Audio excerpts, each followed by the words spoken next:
Charlie and Katie Parker from Texas, and we're so happy to have you back. Thanks, you did a good job with that.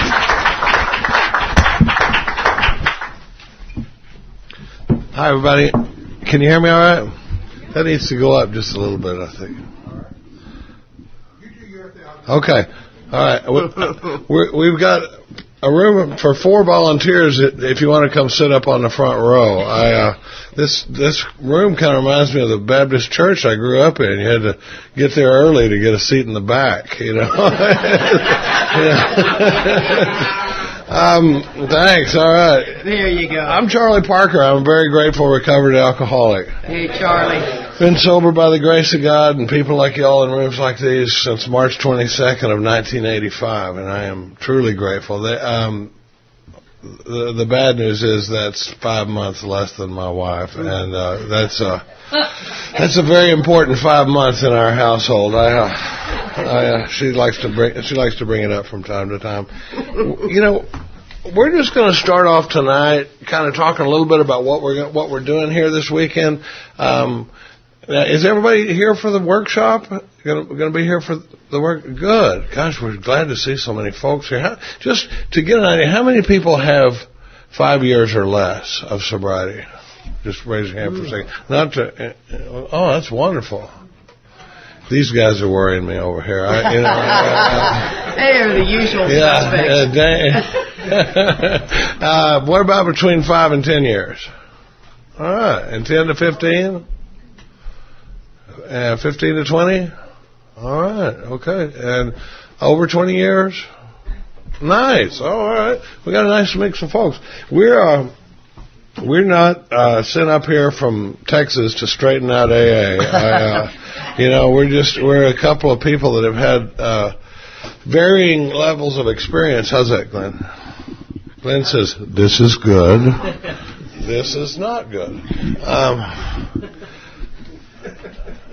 And I want to thank Glenn and Jane for being here taping this thing. I tell you, I can't tell you how much of my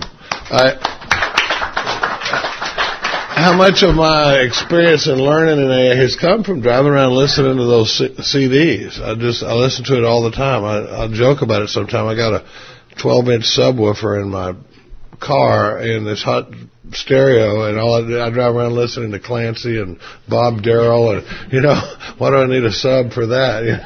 But we're going to talk a little bit tonight. I'm going to tell a little of my story. Katie's going to tell a little of her story, and then tomorrow we're going to take a run through the steps. And we're calling this weekend the root of our problem, because I had my biggest spiritual awakening. Katie and I, our stories are very similar in a lot of ways, in that both of us had significant spiritual awakenings well into sobriety. I had my biggest spiritual awakening at 17 years of sobriety. And then it kind of happened for Katie. And so there's stuff to talk about, but I think for tonight we'll just talk a little bit about who we are and what we're doing and what we hope to do this week. It's funny, we come up, Bonnie started with a joke, and I usually start with a joke. I've been telling this joke for a long time, and some of you have probably heard it before, but it's a good joke, and I like the way I tell it. So I'm gonna, in AA we talk about coming out of our own experience. They talk about our stories disclose in a general way what we used to be like, what happened, and what we're like now. But the most important thing is that it come out of my experience, because a drunk can smell a phony story from 1,000 yards away, and if I start talking, if AA ever becomes heady theory for me, I'm in trouble, if, that whole thing about take my advice, I'm not using it, that thing. So, we always talk about coming out of our own experience. It always reminds me of this guy that was driving along one time and he sees a sign in front of this farmhouse. Might have been the same farmhouse Bonnie was talking about. And it says, talking dog for sale. And, he can't stand it. He goes up to the door and he says, you got a talking dog for sale? And the guy says, yeah, I do. He's around back. And he goes around back, and this red hound dog is laying there, and he says, so you can talk? And the dog says, well, I certainly can. He goes, good grief, how did that happen? And he said, well, when I was young, I started picking up the language, and as I got older, I started developing the nuances of the language, and it's developed over time, he says, but it's really turned into an amazing life for me. He said, I've stayed in some of the world's nicest hotels, I've traveled all over the world, I've eaten in some of the nicest restaurants in the world. I had a 19-year career with the Drug Enforcement Administration, and I was able to infiltrate some situations that no human agent would have ever been able to get into, but even more interesting than that, some of my pups have become international diplomats and have picked up foreign languages, and it's just made for a fascinating life for me and my family. And the guy goes, wow, it's been really nice visiting with you. And he says, he goes around front, and the farmer's still sitting there. He goes, how much do you want for a dog like that? And the guy goes, I don't know, $20. And he goes, why would you ever sell a fabulous dog like that for $20? And the farmer thinks for a second. He goes, none of that crap he told you is true.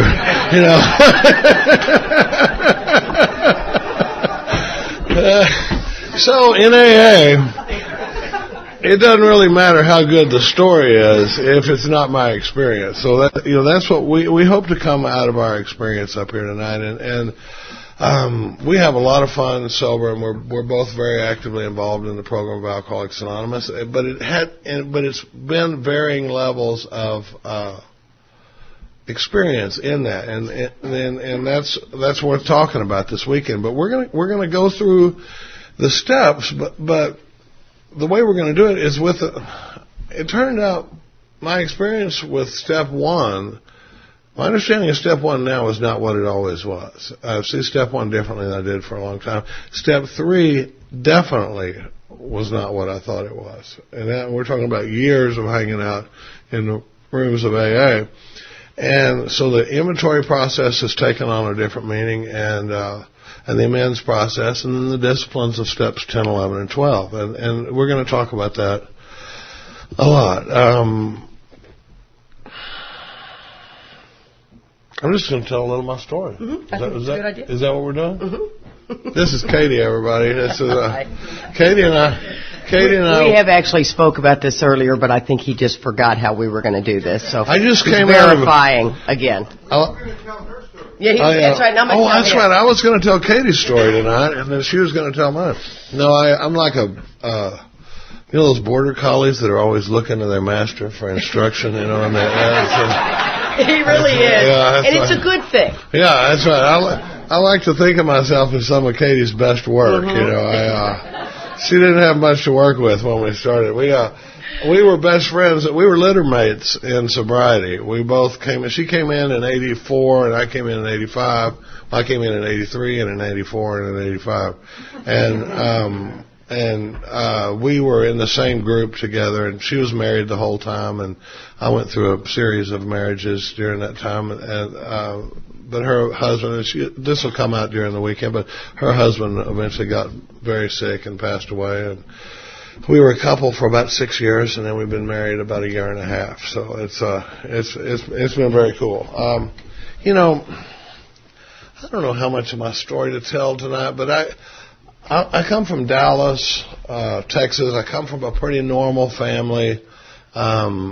Whatever that looks like. A friend of mine likes to say normal is a setting on a washing machine, but it was a fairly normal family. I grew up, I was born in 1956. I'm 54 years old, and there wasn't anybody in my house knocking anybody around, or there wasn't any. We were in a Southern Baptist household, and our philosophy is whatever it is, we're against it, but a lot like my home group sometimes, but there wasn't anybody drinking, there wasn't anybody knocking each other around, and I've heard enough fifth steps over the years, to know that a lot of people had it a lot worse than I did growing up. And then I had this sister. There was two kids. My sister's 5.5 years older than me, and she was perfect. I don't know if anybody else had a perfect spouse, but a perfect sibling, but she was a pretty tough act to follow. She was, first chair flute player and National Honor Society and drum majorette and you name it, she was in it. And then there's this thuggish little brother, and I was like the only kid in high academics that was smoking cigarettes in the 5th grade. I remember that. That was my claim to fame. But I grew up under the burden of potential.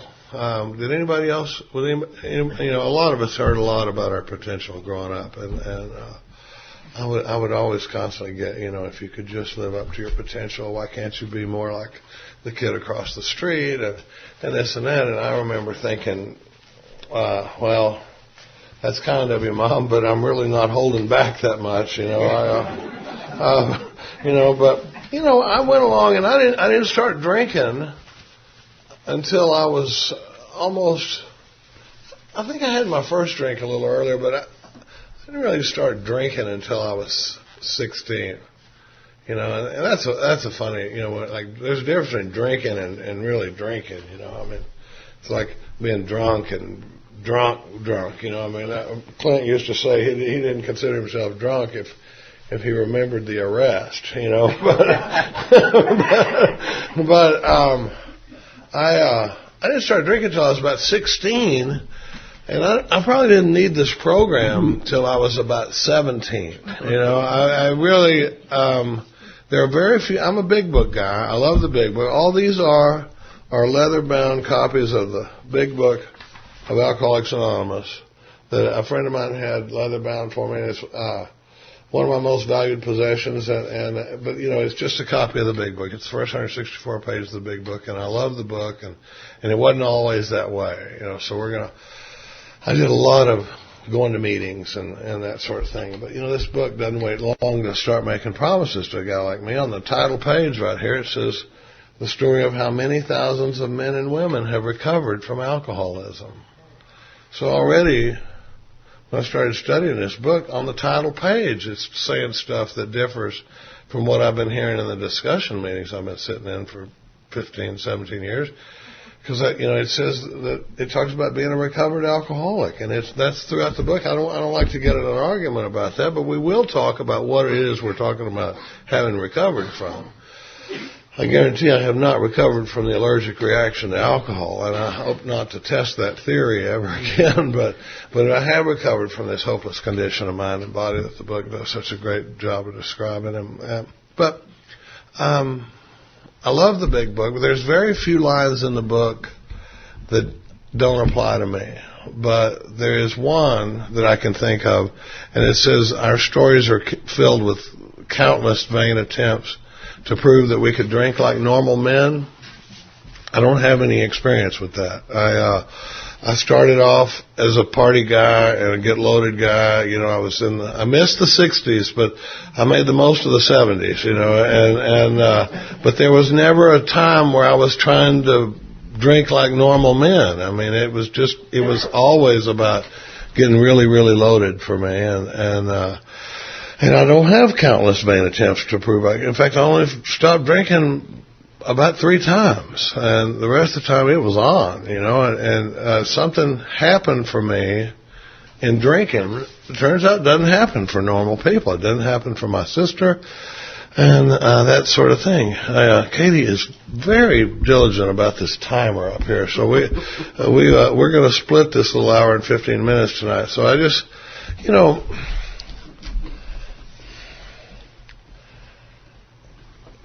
if you're like me, drinking worked really, really well at first. We don't, the book, in the doctor's opinion, it says men and women drink essentially because they like the effect produced by alcohol.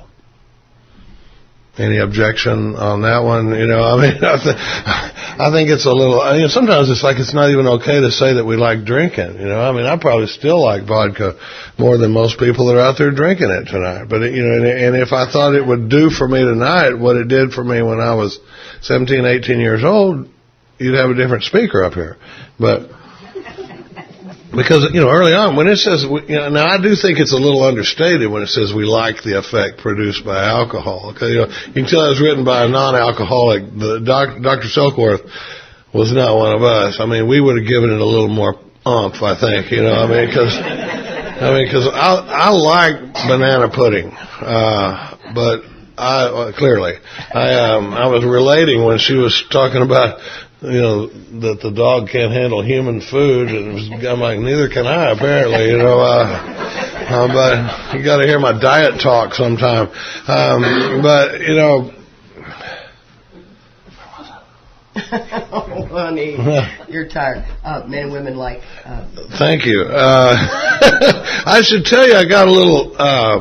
Katie won't let me call it ADD. She likes to think of it as a manifestation of self-centeredness, but I do have it's kind of ugly sounding, isn't it, when you put it like that? ADD sounds, but I do have some little focus issues, and I tend to go off on little bunny trails, and a lot of times during a talk I'll say, we're going to get back to that later, and we'll get back to that later. And what that means is this is not the right time in the talk to talk about that piece, but when I say we're going to get back to it later, we're probably not coming back. There's about a 10% chance I'm going to cycle back around to it. So I always get really excited when I pull one back up. But when it says men and women drink because they like the effect produced by alcohol. The first time I drank, something special happened.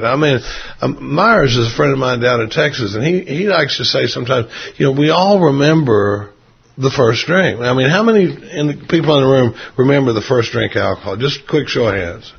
All right. Do you remember the first time you ate green beans?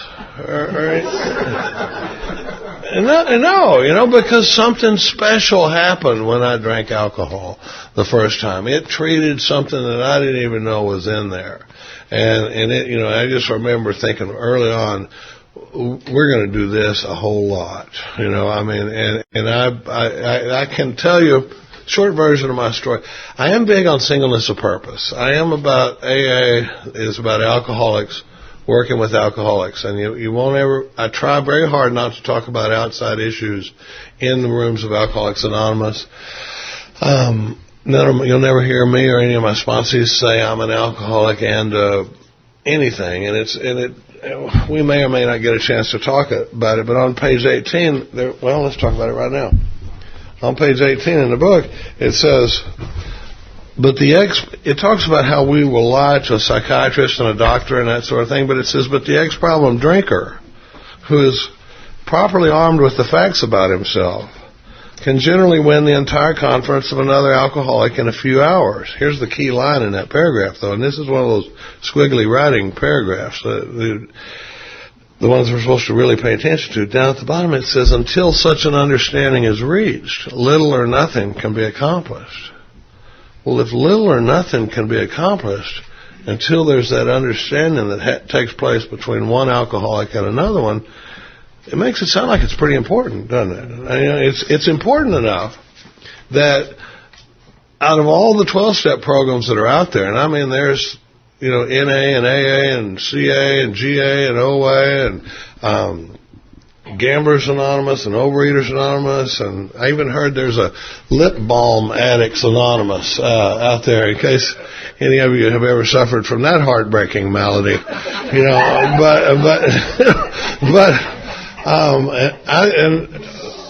but there she goes. I feel you.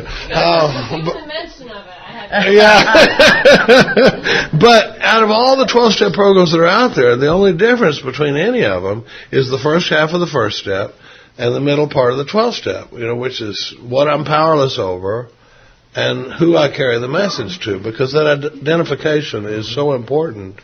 It's that important. Otherwise, we'd all just meet in one room, and I don't think that's really a good idea. I don't have time to go. Maybe tomorrow I'll go into the story about the caffeine lady, but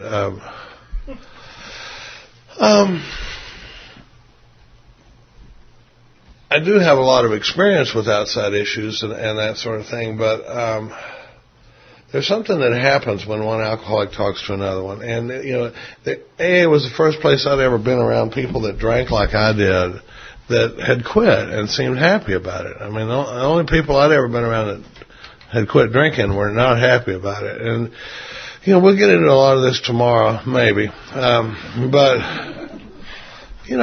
as far as what we're doing tonight, or this weekend, tomorrow's the 1-year anniversary of the death of Mark Houston, and Mark Houston was my sponsor, and I loved him.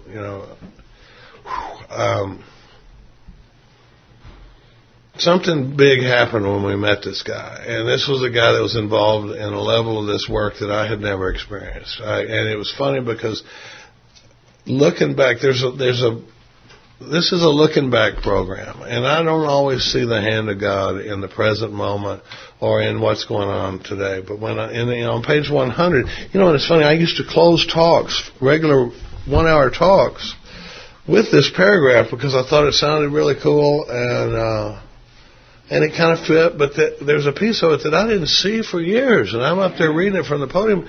It says, both you and the new man must walk day by day in the path of spiritual progress. If we persist, remarkable things will happen. When we look back, we realize that the things which came to us when we put ourselves in God's hands were better than anything we could have planned. Follow the dictates of a higher power, and you'll presently live in a new and wonderful world, no matter what your present circumstances. Great way to end the talk, but I didn't hear for a long time that line where it says, when we look back, we see that the things which happened to us when we placed ourselves in God's hands were better than anything we could have planned. Looking back, I can see the hand of God in stuff that happened, and one of it happened in us showing up at a workshop like this. I mean, Katie and I had gone through a flat period at AA where we that's putting some varnish on it, calling it a flat period. I'd kind of drifted away, and some mild dishonesty had drifted into my life. Just some little occasional wire fraud and dishonest marriage and a few things like that. But we wandered into this big book weekend, and it's funny because we just found the tapes, the CDs of that conference, and we were looking at it.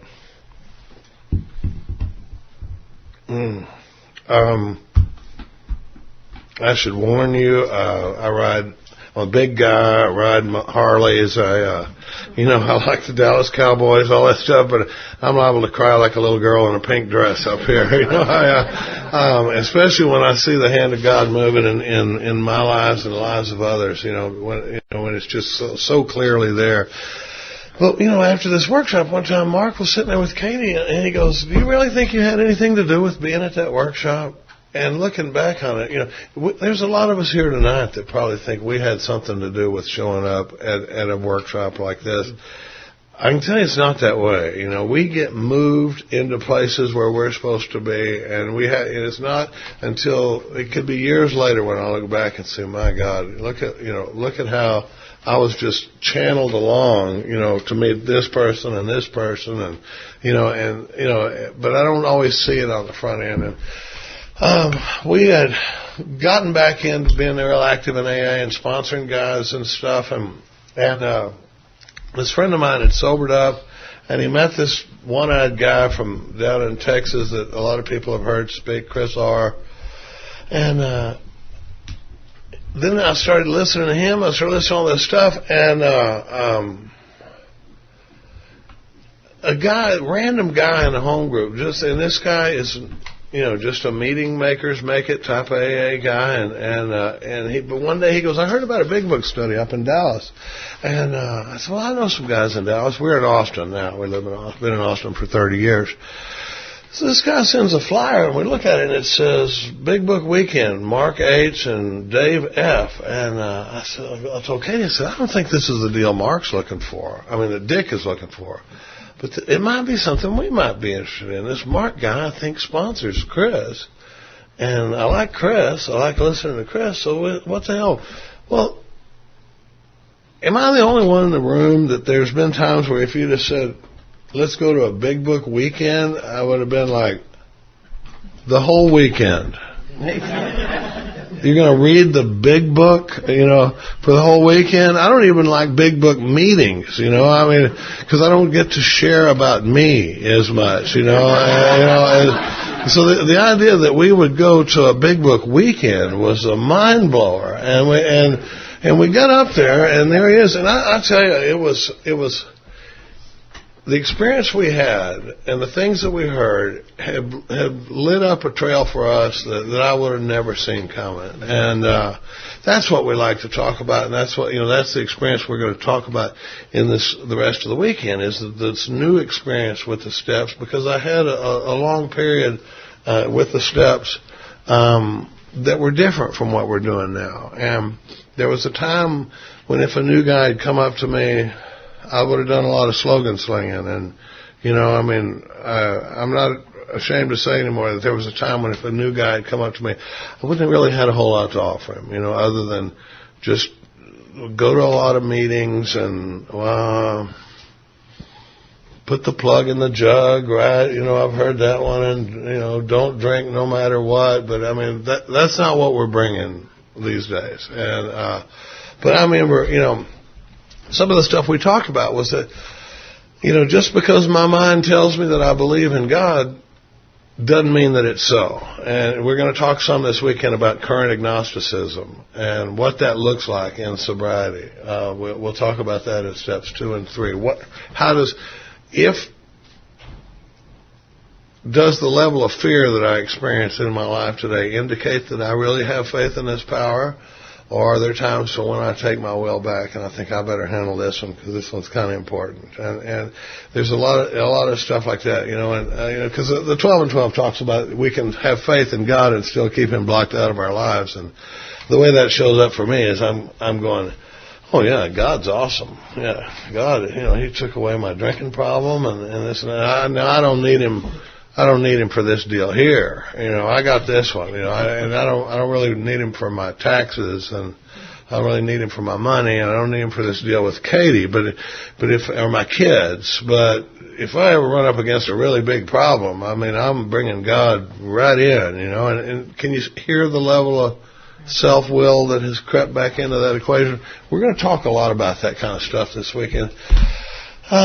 Our home group is a primary purpose group in Austin, Texas. We study the Big Book line by line, word by word, week after week, and it's one of the most vibrant. It's the biggest weekly meeting in Austin.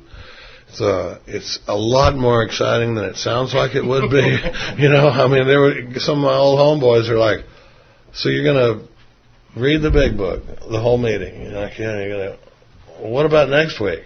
Well, we're going to turn the page, and and they're like, oh boy, but we meet on Tuesday nights. We run about 150, 175 people, on a Tuesday night in there, and it's powerful, and people are coming out of there with real solution, and I think the AA community is hungry for real solution. I think, and there are pockets of enthusiasm. We're lucky enough to get to move around a little bit, and there are pockets of enthusiasm all over the country and all over the world. That I really think that AA is making a big comeback in the program of Alcoholics Anonymous. If you sobered up in the last 25 or 30 years, you sobered up during a period of time when the bulk of meetings are open discussion meetings, and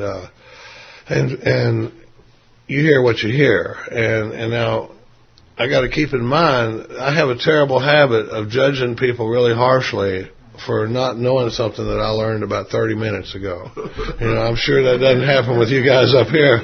But it's like, once I learn something new, and I may have had this other belief for 15 years, but once I learn what the book really says, I'm like, how can you not know that? This meeting is junk, so I got to watch that.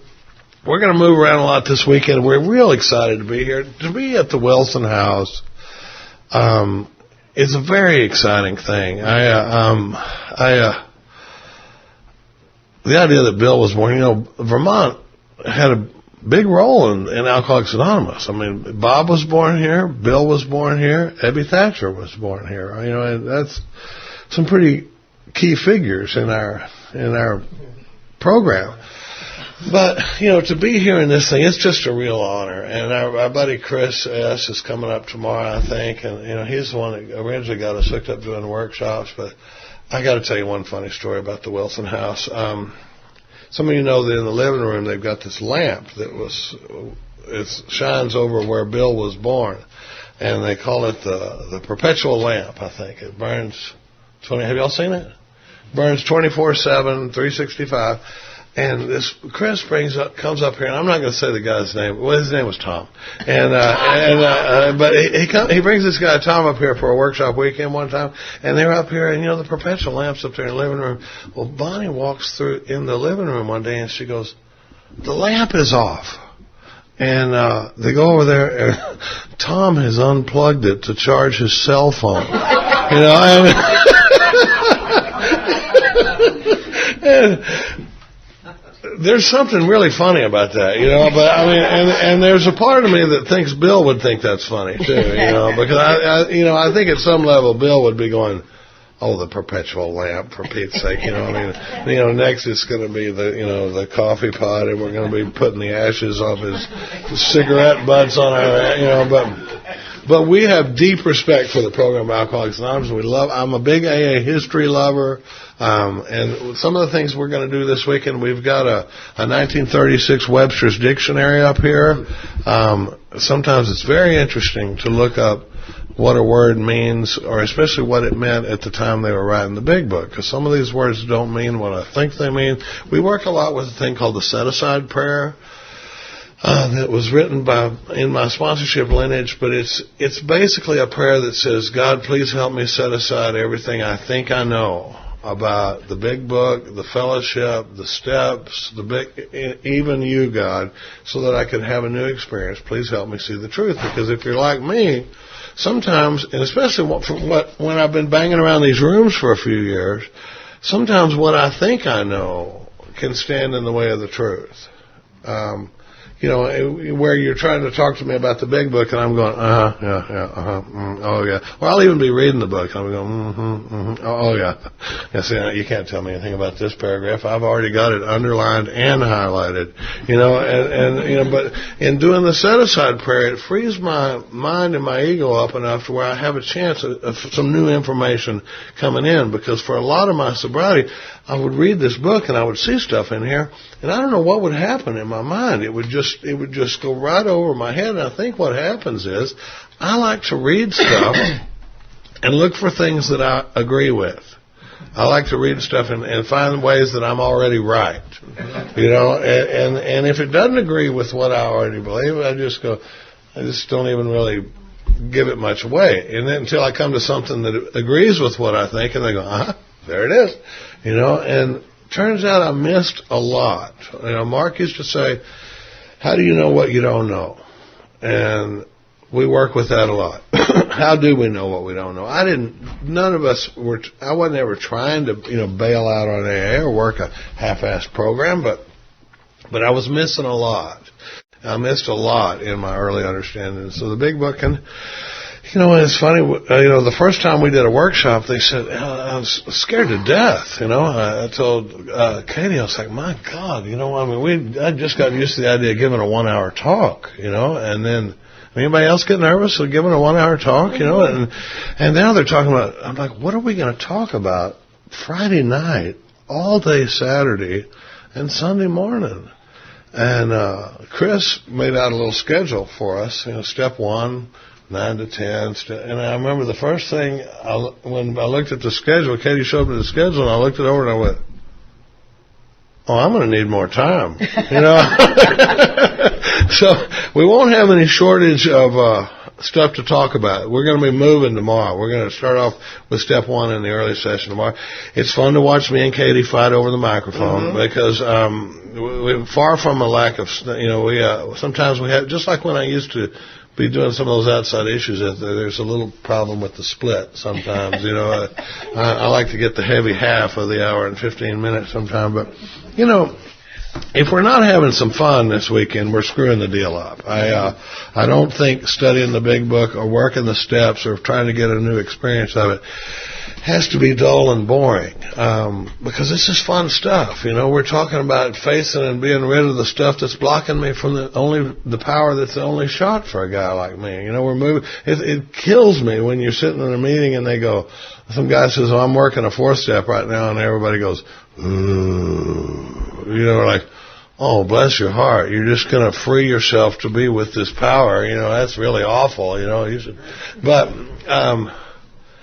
it's not that big a deal. It's a simple process, but I tell you, I've picked up a lot of new information and had a lot of new experience in it. There's some guys here. I'm glad, I met Dane here just a year ago, and JJ, and some of you folks we've met before, and some of you we don't know, but we've had some powerful experiences in this work, and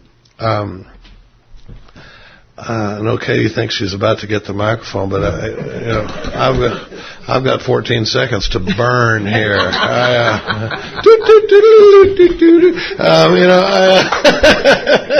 With that, I really hope we have some fun this weekend. I hope we get some new experience with the steps, and I'm just dying to hear what Katie's going to say, so I'm going to turn it over to her. Thanks a lot, everybody.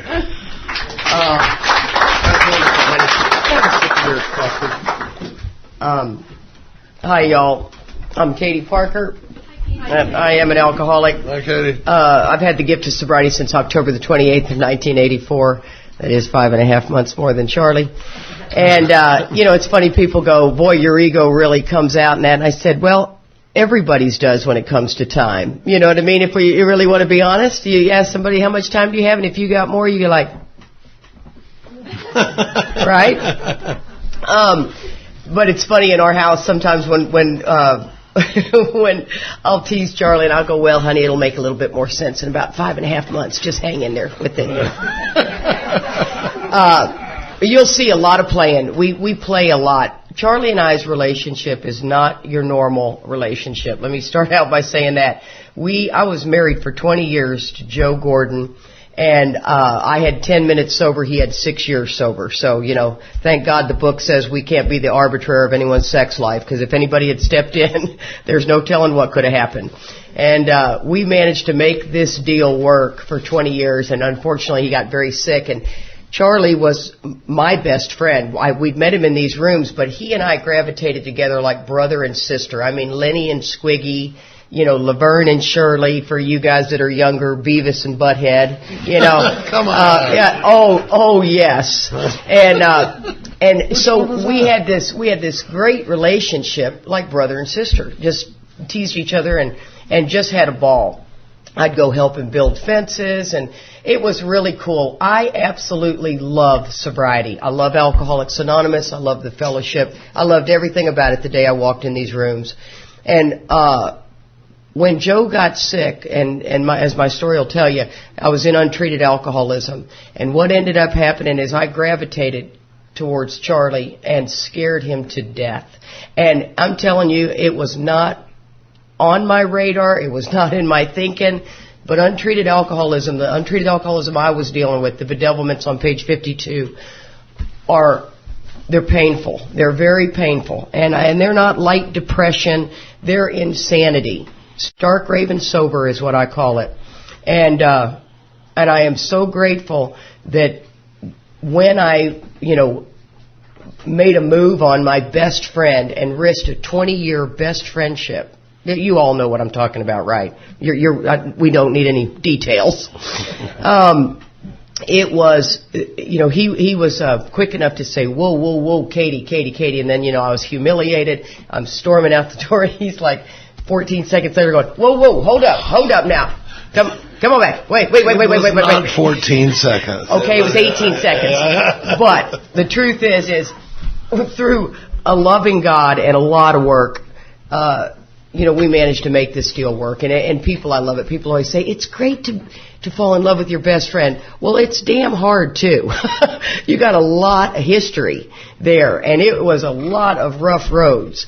And, I'd been married all the time, and he had 3 marriages, and I didn't really care for any of them. And, I was his best friend. I told him that. And, but the good thing was our children blended well together. My kids called Charlie Uncle Charlie. So when my oldest had our first grandbaby, she's like, so what's it, Grandpa Uncle Charlie? I mean, kind of sounded a little deep south there, And, but it's really been wonderful. And the best part, though, is this story about Mark. It's amazing, guys. I mean, when Charlie said, let's go to this big book study, I'm knee-deep in untreated alcoholism. I'm digging a sick open discussion meeting. Do you know what that looks like? That's the one where all we're doing is complaining. And I loved it. And I was the queen of, let's talk about who we don't like. Come on. And you could have named the meeting always in collision with somebody or something. We didn't have a group conscience because we weren't going to do by the traditions. And, when you're really in some deep untreated alcoholism, you got to find a pretty sick group. And because and now, once again, I'm not aware I'm doing any of this. This is all looking back. Once I was awakened to what was going on, it was pretty unbelievable. And when Charlie found Mark, and he said, let's do this big book weekend, I remembered walking in there, and Mark was up there, and I was thinking, who is this guy? And on the way up there, we listened to Chris R., and I don't know if you've ever heard him, but Chris I think you either like him or you don't. It's unfortunate, but you either like him or you don't. And I've grown to love Chris, but let me tell you, the first time I heard his CD, I kept hitting that button off. I go, who is this guy? How dare he say? And Charlie goes, good God, can we just listen to the man? I'm like, whatever. Flipping back on for another 15 seconds, and I'm turning him back off again. I've been sober 15 years, and I've got a lot of ego rebuilt back up, right? So we end up hearing Mark, and I remembered I pulled Mark aside to ask him a question because I kept trying to leave. I tried to leave 3 times, and we're on some church property down a Caliche Road, and it's raining. And Charlie goes, where are you going to go? And I'm like, I'm leaving. I don't have a car, and I'm going to take my roller bag down that Caliche Road. Any of y'all relate to this insanity? But I'm leaving. No one is stopping me. I got nowhere to go, no way to get out of here, but I'm leaving. And Mark and I were talking, and Mark had that belly laugh, and he would just, I'd tell him something, he'd go, oh, and I'd think, oh, you suck too, I remember, I was just so angry, so angry. And but what ended up happening is that weekend was the beginning of the fire that lit. Charlie's fire lit way brighter than mine did. Mine was very slow burning. I have a tremendous ego. I am hard-headed and stubborn as can be. And I think most of us really are. It's just how it manifests in you, right? I mean, alcoholics, extreme example of self-will run riot, though we usually don't think so. And so, but one of the things is that it was a slow burn for me, but I thought, you know what? These boys do know something. Something's going on. And I remembered going back to that sick meeting that I was a strong member of. I am not knocking that meeting. Don't get me wrong. I was a solid member of that meeting. And I could not believe that I did not hear one word about alcoholism spoken. It was all about, who we didn't like or what was going. It was just a kind of constant bitching meeting, if you can have it that way. And so I called Charlie. I said, my God, that little punk on that CD was right. And I can't believe that this is happening. And I mean, I was awakened like that. Now, the road was a slow road for me because I'm so stubborn and hard-headed. And but the journey that Charlie and I went on in starting this big book study, and I love the tapers. Besides the fact I do love Jane and Glenn very much, but I love the tapers. Had it not been for those CDs, that I could just pop them in and listen to them over and over and rewind them and get my book out and restudy it. And Bob D. I'm a big fan of Bob Darrell's out of Las Vegas, and I love Mark Houston, and I just studied and studied and studied and studied. And then I began having this experience based on what they were saying. I found a female sponsor. I do like girls with girls and boys with boys. That's my own opinion. And she was coming out of untreated alcoholism, and she happened to be a big brain, so I was very fortunate because when she studied it, she kind of got it and was able to really explain it to me. And so together we came out of untreated alcoholism, and she lives between 60 to 63, which is the topic of our weekend, the root of our problems. And but what ended up happening is today, some 7 years later, I sponsor about 30 women. We do the Big Book weekend. We've been asked to study the Big Book around the world. We've been very fortunate because we believe, and this is just Charlie and I's experience, that there's a lot of people sitting in the rooms of Alcoholics Anonymous that are unaware that there's more to be offered. They know that what they got is just okay. It's okay. But they're not on fire. And what I found, and I tell you what, I could have left this lifetime and thought I had done the program of Alcoholics Anonymous. And what I learned was I had done maybe a tenth of what the 12 steps had to offer. The God of my understanding today is, there's just no comparison. I mean, God has my back like I never believed. I mean, I'd be hard pressed to believe you could come at me with anything that wouldn't certainly be painful. Don't get me wrong, but I would know that God has my back. And just briefly, a little bit about my story. I was sick last week. You have to forgive me. My throat is very dry, and I'm such an alcoholic. I have a doctor friend that called me in a Z-Pak, Tamiflu. I took Alka-Seltzer. I took Zyrtec.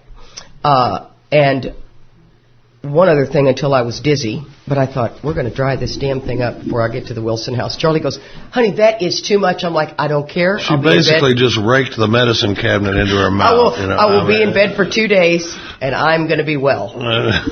Because I just think this place is magical, man. I mean, it is magical. And the last time I was here, I had the most unbelievable awakening to self.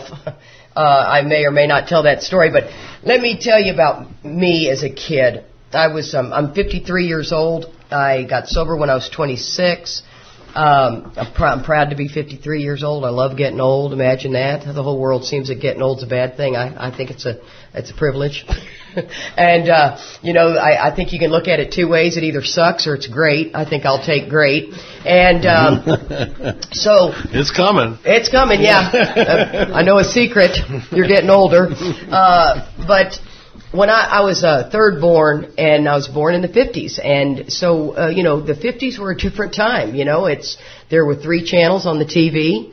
And, you basically went out and rode your bike when the news came on. You had Leave It to Beaver and Father Knows Best, and your mind was, those images, and I remembered at a young, my dad was an ex-professional football player. He was also a mechanical engineer for Union Carbide after he'd gotten out of playing ball, and he, alcohol was fun at our house.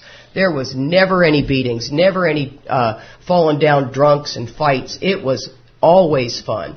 And so I grew up with the concept that alcohol was great. And I remembered at about, I must have been around 8 years old, hyperventilating. I don't know if any of y'all got into hyperventilating, but there's usually a handful of people in the room that did. And there is a high in hyperventilating that, this is long before I ever took a drink. And we'd take that towel and we'd wrap it up and you'd strangle each other, for God's sakes. But if you think about it, when we were kids in the 50s, I mean, we were riding a bicycle with no seat, pumping somebody on the handlebars. You know what I mean? All you had was that pipe coming up between your legs. Downhill.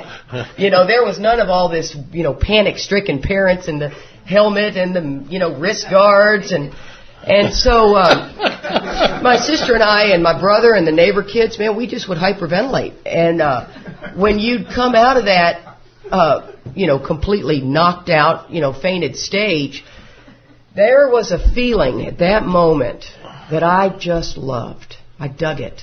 Now, not every kid dug it. I mean, there were kids running out of that room with their hair on fire. You know what I mean? And I swear it could just be almost a test for alcoholism right then and there. The ones that wanted to do it again probably were alcoholic. The ones that ran out of the room, Al-Anons. You know what I mean? You could have just figured it out right there. But, and then the other thing, and once again, this is looking back, it would never have occurred to me had we just not all sat around, as alcoholics do, talking about their childhood or their life or their drinking or whatever. I loved Vicks Formula 44, the black licorice Vicks Formula 44, and I was a pretty sick kid, so I drank a lot of that.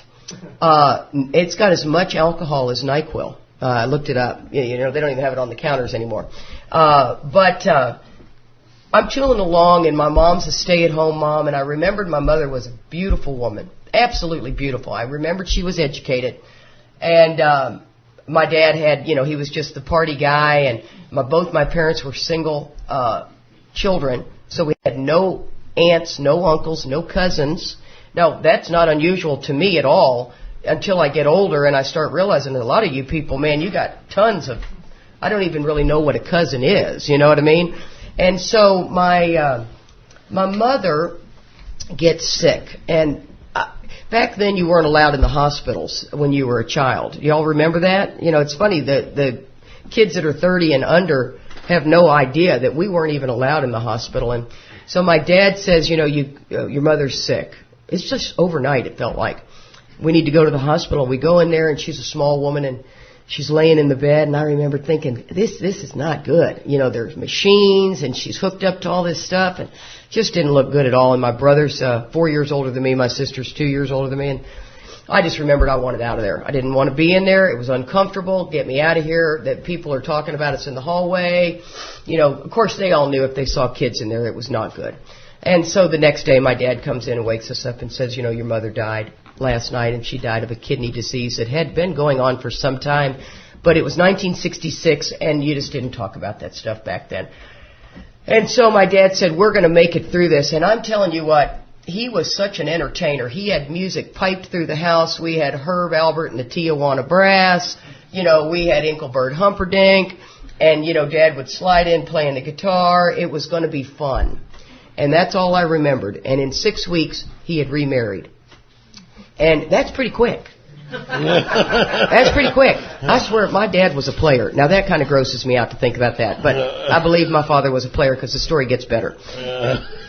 So he was married for 6 weeks, and this woman comes in. She's got 2 small kids, one younger than me. That's a problem. You know, I remembered standing there by a swimming pool that had no water in it, and the little girl's looking in, and I thought, I'm shoving her in. You know, probably 12 feet to hit her head on the concrete. That's the way my mind thinks. We'll just get rid of you. You know what I mean? You are a problem, gone. And the woman was there for a weekend, maybe a week, I can't remember, and gone. It was done. Her husband had been killed in the Vietnam War, I found out later, as an adult. But she was gone, and within 3 months, my dad remarried again. And she lasted about 3 months. She was beautiful. She was on the cover of Life magazine. He always had these beautiful women. And I always remembered that as a kid, thinking, these are beautiful women. And I'd always say, do we get to call this one Mom? You know, do we get to call this one Mom? What's the deal? And then she was gone. And then he married another one. And so within 18 months, we had 3 moms and 6 live-in housekeepers. Now, if you'd have told me when I came into Alcoholics Anonymous, that's why I was alcoholic. I'd have staked my life on that. That's how much I misunderstood the disease of alcoholism. I thought that's why I was alcoholic. I had no idea that all that did was influence my old ideas. See, I got plenty of old ideas about men and women and marriage and children, how they're raised, because that's going to come up in my inventory. Because the way we were raised is affecting, it's our old ideas. We have to let go of them absolutely, right? Well, I have old ideas when I drank. I have moral and philosophical convictions galore. Can't live up to them. I can't live up to them sober. Can't live up to them drunk. So that's what made me begin to understand that my alcoholism started long before I took the drink. I am absolutely driven. When the book says selfishness and self-centeredness, that we think is the root of our troubles, driven by 100 forms of fear, that self-centered fear will make me, I will die to prove a point to you. That's how crazy I can get. You know what? And if you dared me as a kid, I'd risk my own life just to prove I could do it. I remember they threw I swear it just had to be stupid dads came up with this idea. At the pool, they threw a watermelon in the water that was Vaseline. Like you're going to ever eat it. You know what I mean? You can never get the Vaseline off of it. But I remember they threw that in the water and they said, you know, a group of kids, you get to dive in. Whoever gets the watermelon out of the water gets it. And I remember being under that water and thinking I was going to die. That I was getting ready to drown. But I was going to get that watermelon out of there, by God. I mean, that's the insanity. That would never cross my mind until I got deeper and deeper into this book and started seeing how when I took the first drink, I started drinking at 12. And when that drink did for me, oh my God, I just remembered thinking, this is great. I love this feeling. Now, what I understand today is alcohol was the only thing that calmed the beast of self-centeredness in me. See, I had no idea that living in this mind of driven by 100 forms of fear, self-delusion, self-seeking, and self-pity were what drove me. And that booze, man, that was just, that was heaven. And we did a ton of outside issues. It was the 60s and 70s, and you know, my brother was on the east side finding the bad stuff. I'm in the 3rd grade. You know, it was terrible. I was so young. But being the youngest, you just followed suit. My dad's jumping in and out of the hay with 9 million women, you know, and he is just not paying attention, if you know what I mean. And so we had a lot of freedom, a whole lot of freedom.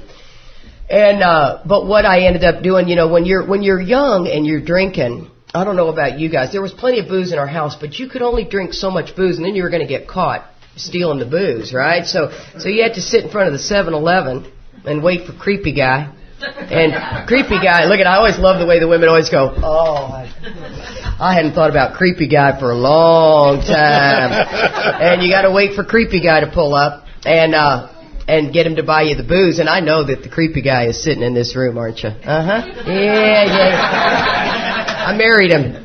And but what you got is, you know, you get this guy to buy you the booze, and I can't tell you. I mean, we're 14 years old, but I'm assuming he was probably about 30-ish.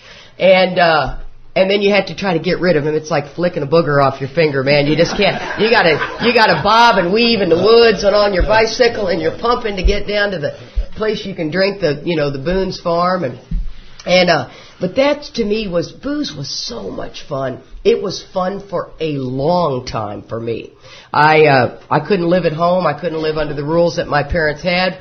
The third mother, ended up staying. As a matter of fact, she's been my stepmother since then. I was 10, and my father has passed away since then. But she has certainly been a rock in our family. But I could not live under the rules of our household. They drove me crazy. I've never liked rules. I don't know about you guys, how well you do with them, but I can tell you I don't care for rules. And so I told my dad, he and I constantly fought, and he said, you know, if you can't live by these rules, you're out of here. That's fine. Once again, don't forget the kid you're dealing with, man. I'm out of here. And I mean, I packed my stuff, I called my boyfriend, he came and picked me up, and I moved out and I never went home. But interesting when you look back was I was going to prove to my father that I could live on my own. I was going to finish high school because back then it was a very interesting time. People were actually dropping out of high school, and I could not wrap my brain around understanding that. I thought, why would you make it this far and quit? I just thought that was such a loser. But what ended up happening my mother died when I was in the 2nd grade. And I don't think before I was in the 2nd grade I was really learning anything anyway. But I remembered not liking school at all. They would talk and I just thought, oh, this is just not my cup of tea. I'd rather be visiting with my friends. And so I lost any sort of interest in education. And what ended up happening is the older I got, I realized, and trust me, I was very well liked in school. I was voted everything you could be voted, most likable. The nerds loved me, the jocks loved me. You know, I ran with the heads, you know what I'm saying? And so everybody loved Katie, so they passed me along for a long, long time. But what ended up happening is I had to cheat, and I'm not talking just look on your paper cheating. I'm talking professional cheater. I'm leaving the window unlocked so I can break back into the school. All you needed was a number 2 pencil. Are you with me on that? Thank God before computers, you could get away with a lot with a number 2 pencil, man. You just broke in. The teacher's, grades were right there. You just erased it, put the correct grade in there. And, the report cards were not computerized. Everything was a pencil. And the older I got, I had to get more and more crafty. And the reason this is so important is because when I'm getting sober, I've got a ton of old ideas, guys. They're driving my life crazy. The insanity behind when the alcohol was removed, I thought I had this deal licked. I thought my problem was booze. Right? Now, don't get me wrong. Booze is a serious problem. I mean, as a matter of fact, if I drink again, it will be the relief because I will have been in the bedevilments. If you drink with time, You're either going to shoot yourself or kill yourself in some fashion or drink, right? I mean, that's what happens to us guys with time. If you've got any time, you've seen it in this program, and it's heartbreaking. And that's that level of pride. So that's the bedevilments that I lived in long before I took that drink. The drink would actually be the relief, right? And so I've got to uncover and discover what it is in Katie that drives me absolutely insane. And so when I share with you these old ideas I have, they follow me all my life. I made my life up. My life is my perspective. It's my delusion. It's the way I see things. I don't see them the way you see them. I only see them the way they affect me. And so what ended up happening is the older I got, I had to get way more crafty at cheating because I had to graduate. I had to get that diploma.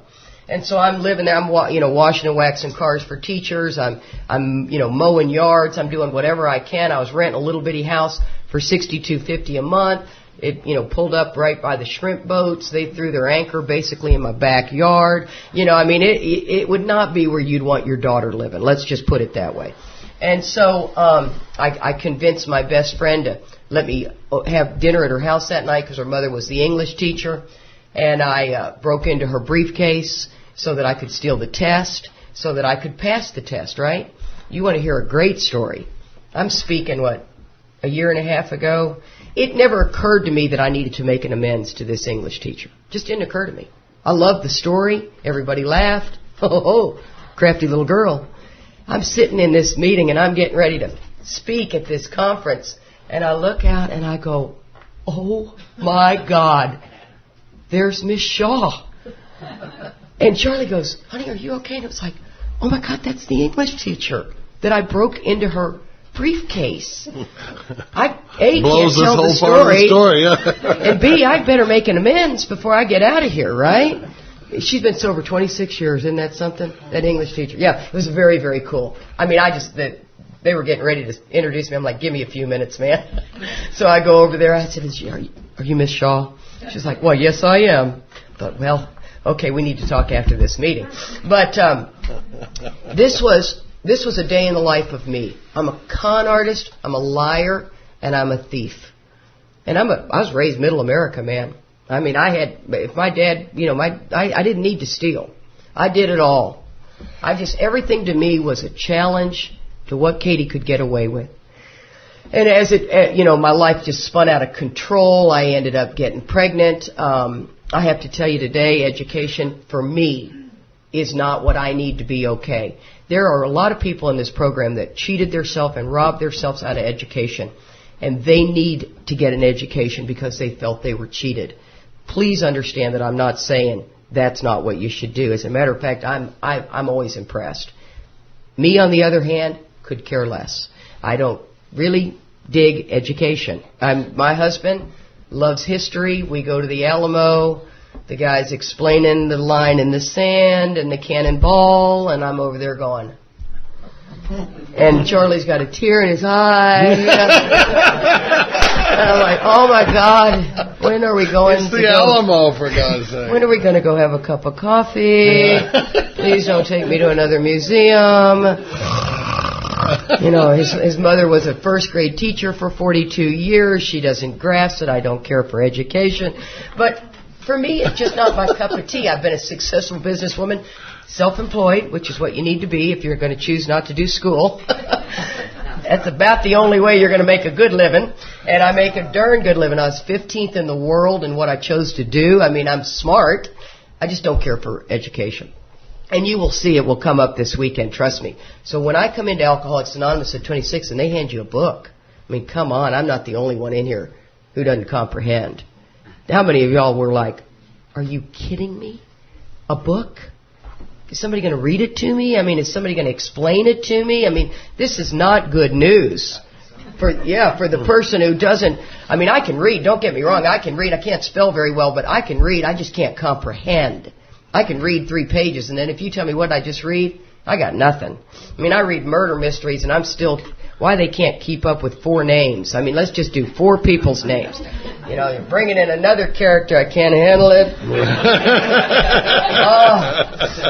But I always joke that my kids are going to find all my writings, and I put in here, I write a lot of notes, and I wrote the word obsession.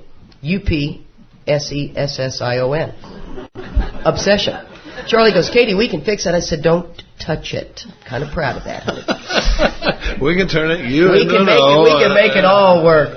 But what ended up happening, guys, and you know, I got about 5 minutes left, is that I came into Alcoholics Anonymous desperately needing this program. I had a 5-year-old. That poor child had been drugged through the mud.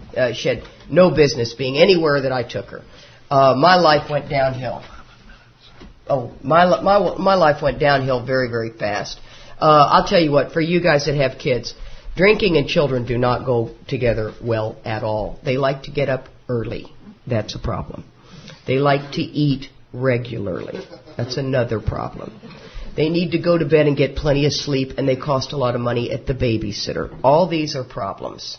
But by golly, I was going to do it. And when she was 3, she really should have been taken from me. And she's 32 years old. We have an incredible relationship today. I've been sober since she was 5. We've certainly had our ups and downs. She has our first grandson, who's 4. And unfortunately, she relived a lot of her childhood when he turned 3 and 4. And she got very resentful at me. And it was just 6 months ago. We had a tough run. And we sat down. Thank goodness this program has allowed us to sit down. And it's allowed me to sit there and listen to her tell me how painful it was for her to be, left unattended with no food and blah, blah, blah, blah, blah. And for me to sit there with no guilt, no shame. You know what I mean? I do not have guilt and shame. I'm telling you, it's wonderful to be that free. I am so sorry she's experiencing that pain. But I got to tell you, the freedom that we can have, the 9th step promises me amazing promises. They all do. I love the 10th step promises. But they give me these things where this is my daughter's natural ebb and flow. She had a child, and she saw what it requires to be a mother, and I didn't have those skills. Alcoholism will cut everything in your life away. And so what ended up happening is I get sober. Joe, my husband, he's got 6 years more than me. He gets very, very sick and has a brain tumor, and it's terrible. I'll tell that story when we're talking more about the 3rd step. But, well, you know what? I better tell it now because I may forget it, and it's a crucial story. He was a very sick man. We couldn't figure out what it was. A girlfriend of mine, we didn't have good insurance, and a girlfriend of mine says, you can drive a school bus, and you'll get instant medical insurance. Now, remember, I will spin the plates, man. I'll bring home the bacon. I'll fry it up in the pan. What do we need to do? I'm the go-getter, right? And so I go to drive a school bus. Can you imagine that? Let's just take a moment to think about that, okay? I have got a whole career going, right? I am a mass producer in my business, and I'm driving a school bus with a wooden stick where you got to beat the wheels. And you want to beat the kids with it 90% of the time. But I mean, I'm going to do this bus for a window of opportunity. I'm just going to do this bus for a small period of time till my husband gets his head checked. Well, we go into the emergency room, and the doctor does the CAT scan, and he comes back in. I'll never forget. He puts his hand here and goes, my God, he's got a massive tumor in his head. It's huge. It's the size of a grapefruit. And I remembered my first thought was, oh my God, I am going to be driving this school bus forever. That was my first thought. Because that's how self-centered I am. That is how awake I am to the level of self-centeredness that I'm at. Now, I didn't say anything, and I didn't act on it. But do you know, my husband being that sick, man, I was going to be driving that school bus. That school bus was supposed to be a wink of an eye. Just long enough for me to get this medical insurance, figure out how Katie can manage. Because I got to get in there. I got to spin plates, man. I got to get everybody. I got to hold this family together. And I thought, oh my God. Well, I drove that school bus for 3 years. And And unfortunately, my husband ended up dying, but he did not die of the brain tumor. The brain tumor ended up being benign. He was never going to work again. He had massive brain damage, but he was still a great guy. I mean, if you had lunch with him, you could tell he had brain damage, but if he was just sitting here, you wouldn't know. He didn't slobber. He didn't lose any body functions, anything like that. But he was in untreated alcoholism, just like I was. And he convinced those doctors to give him anything he wanted, which is what we do, right? Because the pain was so great and it was overwhelming and he couldn't live with what he had. And he ended up dying of a heroin overdose. And that was 6 years into him, having the brain tumor. That's what I'm talking about. So when I talk about untreated alcoholism and I talk about being a part of Sick AA, I get very passionate behind it because not all of us get out the other side. And we don't. And what ends up happening, I think, is sometimes you can be in untreated alcoholism and you say, well, I'm not going to drink. I mean, I'm not, I don't know where my big book is. And I mean, I don't really use my sponsor. And I mean, I read daily reflections briefly in the morning. And I mean, I don't sponsor, but I'm not going to drink. And the truth is what you're going to have is you're going to have a root canal because you're getting older and your teeth are getting older. And when you get that root canal, the doctor says, are you going to need some Vicodin? Well, by golly, I am going to need some Vicodin. And you know what? I do need some Vicodin. And that Vicodin triggers the allergy. Because when I'm spiritually fit, God makes that Vicodin medicine if necessary. But when I'm not, it triggers that allergy because I'm in the malady and I don't even know it. And that's exactly what happened to my husband. He was a solid member of Alcoholics Anonymous. But we had nothing but meetings, which was what I thought was fine. I really, really please don't ever hear Charlie and I say there's anything wrong with meetings. We love the fellowship. We love AA. We love AA meetings. But that's all we had. That will not keep me from drinking, period. Now, it'll last a long time. I'm here to tell you it lasted 10 years. But it'll eventually, God's grace will run out. And it's like a light switch. Could be a motorcycle wreck. It could be wrench your knee and you got to go under surgery for a bad knee. It could be a surgery that's simple, not life-threatening, and it triggers the allergy. And the next thing you know, you're scheduling more dental work or something, and then you're drinking. And we see a ton of people. So when we start tomorrow, Charlie will do the first step, and first and second, I'll do the third, and then we'll just rock on through the weekend. And thanks so much for letting me share my story.